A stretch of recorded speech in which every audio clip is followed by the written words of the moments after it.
Yandexga, BYDdan mashina qidirib yurgan akalarimizga, mashinaning o'zi katta bo'lsin, lekin narxi arzon bo'lsin degan akalarimizga zo'r mashina topib qo'ydim.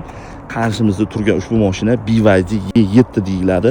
Ko'rishinglar mumkin, Chin Plus yonida turibdi. Chin Plus shina bo'lib qolyapti yonida. Handi kattaligini beradigan, taksiga juda ham mos bo'lgan, 520 likda taksi variant bo'lgan mashinasi. 360 kameralari ham bor, lyuklari ham bor, cruise kontroli ham bor. Adaptiv bo'lmasa ham eng kerakli narsalari bor. Nimasini e'tibor beringlar, o'rtadagi displeyi ham 15 inchli hisoblanadi. Mashina konkret full deyarli kerakli, o'zimiz uyga olib haydasa ham bo'laveradi.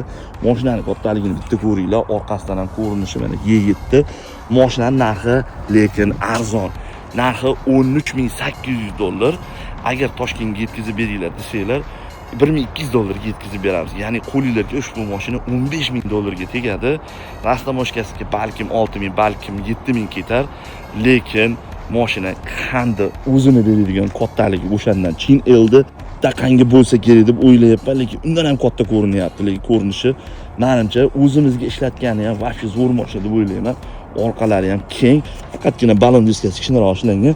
Keyinchalik balon diskasini almashtirib olsalar, mashina konkret, lekin qiziqsalaring pastki raqamlarga aloqaga chiqib xarid qilishingiz mumkin.